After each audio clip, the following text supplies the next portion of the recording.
आवश्यकता पड़ने पर आपकी तोड़ी हुई एक प्रतिज्ञा, एक बंधन कभी कभी पूरे मानव इतिहास को बड़े विनाश से बचा सकता है। इसलिए नियम, प्रतिज्ञा, वचन कुछ नहीं, कुछ है तो केवल समय, अर्थात जिसके अनुरूप चलने वाला ही सफल हो सकता है। क्या कर रहा हूं मैं? दर्पण में देख रहा हूं। आप लोग भी प्रतिदिन देखते होंगे, परंतु प्रतिदिन अपना मुख देखने के बाद भी उस पर लिखी बड़ी सीख देखना भूल जाते हैं। तो आप कहेंगे कैसी सीख?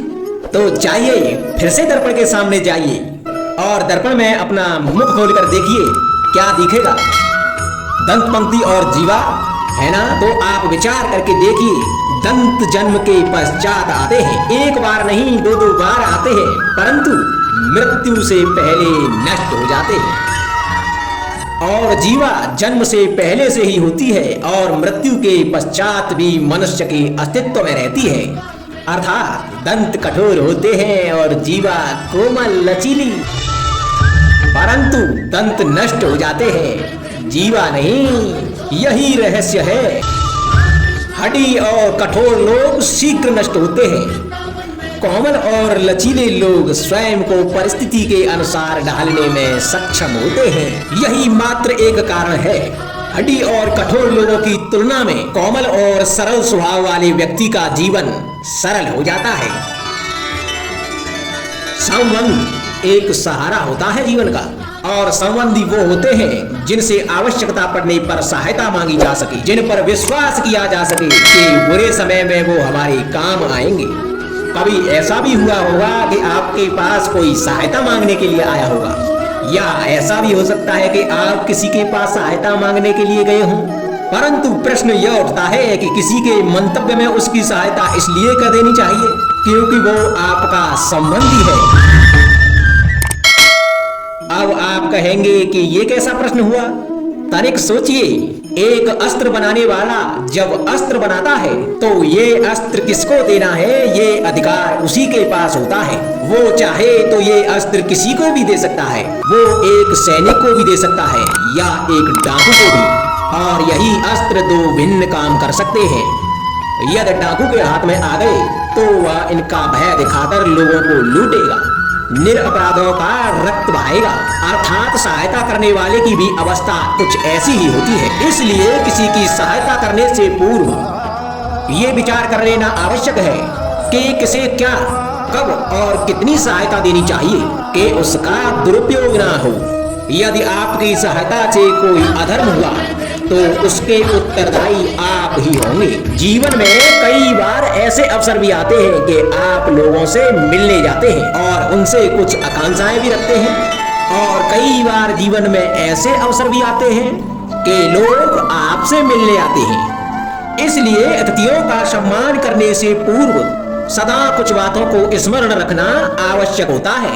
यदि कोई आपसे मिलने आ सकता है तो उसके तीन कारण हो सकते हैं। पहला कारण होता है भाव, दूसरा अभाव और तीसरा प्रभाव। तो जैसा अतिथि उसको वैसा ही सम्मान दें। यदि आपके पास कोई भाव से आया तो उसे केवल आपका प्रेम चाहिए, आपका सानिध्य चाहिए, और यदि कोई अभाव में आया तो उसकी उतनी सहायता अवश्य करें कि जितनी आप करने में सक्षम हो, परंतु उतनी भी ना करें कि वो आपकी सहायता का दुरुपयोग कर बैठे। और यदि कोई प्रभाव में आया तो स्वयं पर अभिमान ना करें, क्योंकि जीवन में कभी ना कभी आप भी भाव अभाव प्रभाव के चक्रव्यूह में फंस सकते हैं।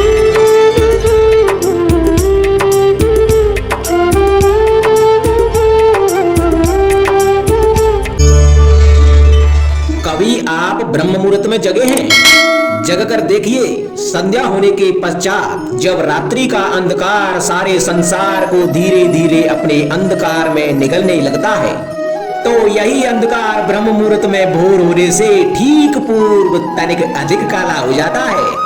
कुछ समझे, हमारा जीवन भी कुछ ऐसा ही होता है। जब हमारे जीवन की समस्याएं, कठिनाई अपने अंत पर होती हैं तो यही समस्याएं, कठिनाई एक भीषण रूप लेकर हमारे समक्ष खड़ी हो जाती हैं और ऐसी परिस्थितियों में अधिकतर लोग हार मान जाते हैं, भय खा जाते हैं। परंतु ऐसी स्थिति में आप हार ना माने, भय ना खाएं, दृढ़ रहें, निरंतर आगे बढ़ते रहें। तो प्रकाश के रूप में हमारा स्वागत करने के लिए सूर्य उदय सदा हमारे समक्ष प्रस्तुत रहेगा। आपने बरगद के वृक्ष को देखा है, जितना विशाल उतना दृढ़। पतझड़ में वो सूख जाते हैं परंतु दुर्बल नहीं होते, टूटकर गिरते नहीं। और उसके विपरीत दलदल में उपजे वृक्षों को देखें, वो दिखने में तो हरे भरे होते हैं परंतु इतने दुर्बल होते हैं कि जल धारा के हल्के से वेग से वो गिर जाते हैं। परंतु ऐसा क्यों होता है? इसका कारण है जड़ें। जिसकी जड़ें दृढ़ भूमि में है वो हर चक्रवात, हर अफवाह को सह लेता है। जो दलदल में है वो स्वयं की जड़ों को दुर्बल बना लेता है। कुछ ऐसा ही मनुष्य भी होता है जो अधर्म, कुकर्म, असत्य की धरा पर उपजा है। वो कठिन समय की एक मार भी नहीं सह पाता। और जो मनुष्य सत्य और धर्म की धरा पर उपजा है वो हर समस्या से जूझ कर आगे निकल जाता है और सफल हो जाता है। अब आप पर निर्भर करता है कि आप क्या बनना चाहते हैं। हमारे जीवन में मित्र और शत्रु बड़ा ही महत्व रखते हैं। यदि गंभीरता से सोचा जाए तो ऐसा कोई क्षण नहीं जब हम अपने मित्रों के बारे में ना सोचते हों या फिर शत्रुओं के बारे में। हमारा हर कार्य या तो हमारे मित्रों के हित के लिए होता है या फिर हमारे शत्रुओं के अहित के लिए। हम हर स्थान या तो अपने मित्रों के साथ होते हैं या फिर अपने शत्रुओं के साथ। कोई नहीं चाहता कि उनका शत्रु प्रसन्न रहे। संसार में हर कोई अपने शत्रु को नष्ट कर देना चाहता है और ऐसा करने के लिए वो हर संभव प्रयास करता है। उसे आर्थिक, मानसिक और शारीरिक हानि पहुंचाने का प्रयास करता है। और यदि मैं आपको आज ऐसा मंत्र सिखाऊं जिससे आप अपने शत्रु को सदा के लिए नष्ट कर दे तो, और वो मंत्र है शत्रु को मित्र बनाना। अपने सभी शत्रुओं को अपना मित्र बना लीजिए और आपके सारे शत्रु स्वतः ही समाप्त हो जाएंगे। राधे राधे।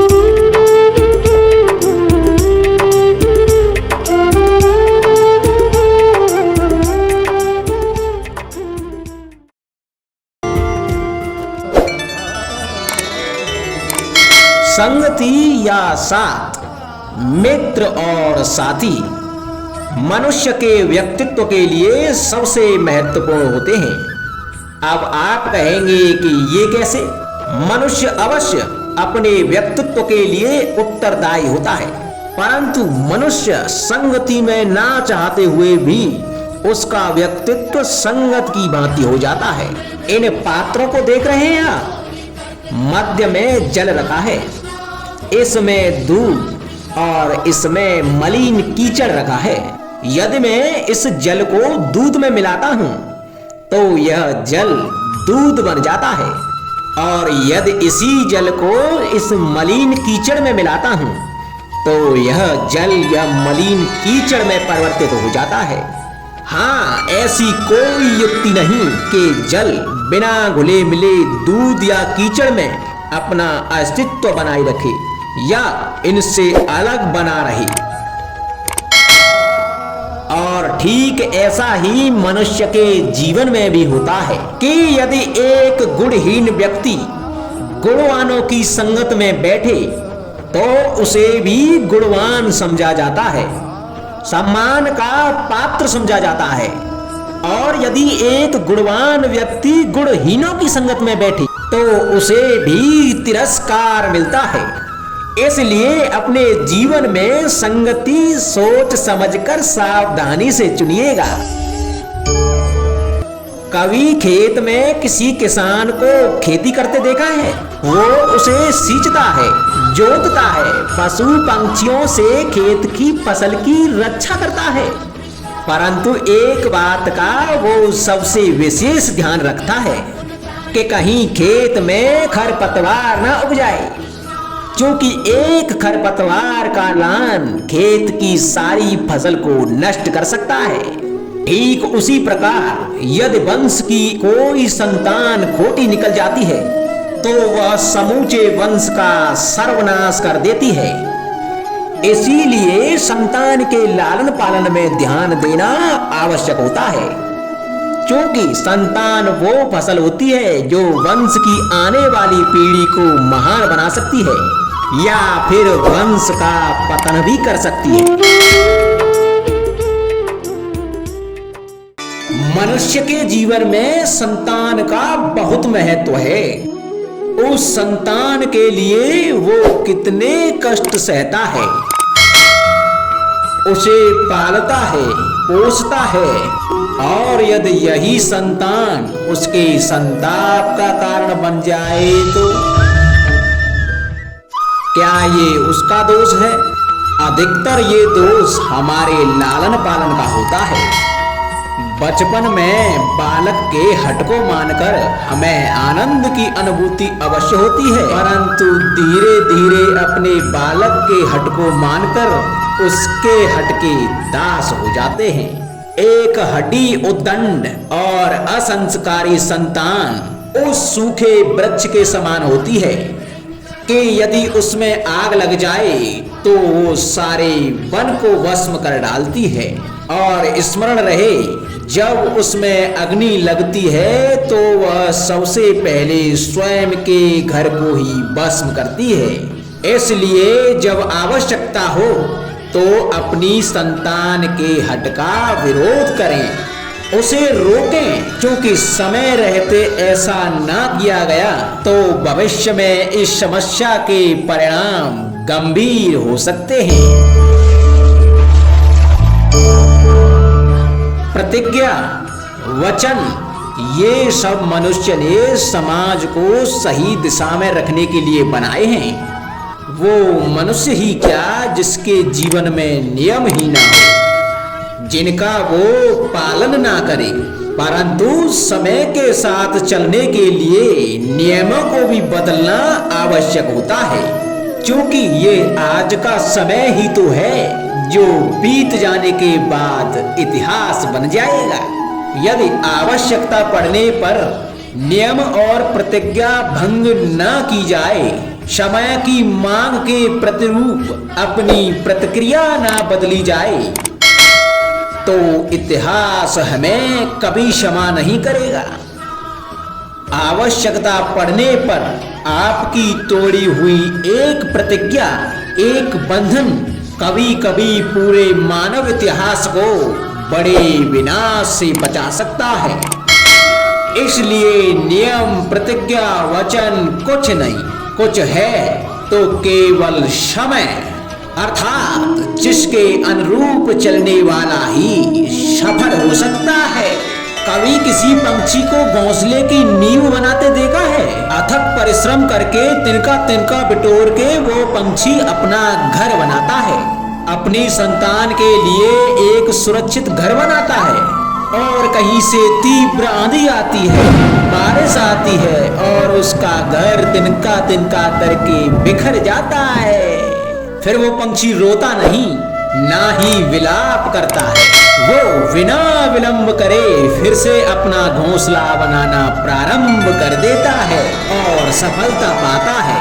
फिर हम क्यों छोटी छोटी असफलता से भयभीत होकर परिश्रम करना छोड़ देते हैं? एक बात सदा स्मरण रखना, हर वृक्ष कुल्हाड़ी की एक मार से नीचे नहीं गिरता, हर चट्टान घन के एक प्रहार से नहीं टूटती। सफलता पाने के लिए अनावृत परिश्रम करना मात्र एक मार्ग है। स्वीकरण, सत्य का स्वीकरण मनुष्य के लिए बहुत ही महत्वपूर्ण है। जब तक मनुष्य सत्य को स्वीकार नहीं करता तब तक उसे असत्य से लड़ने की शक्ति प्राप्त नहीं होती। जब आप भोजन करते हैं तो क्या होता है? आपका पेट स्वीकारता है कि वो भर चुका है और आप भोजन करना बंद कर देते हैं। जब आपको निद्रा आती है तो क्या होता है? आपका मन स्वीकारता है कि आपका शरीर थक चुका है और उसे विश्राम की आवश्यकता है।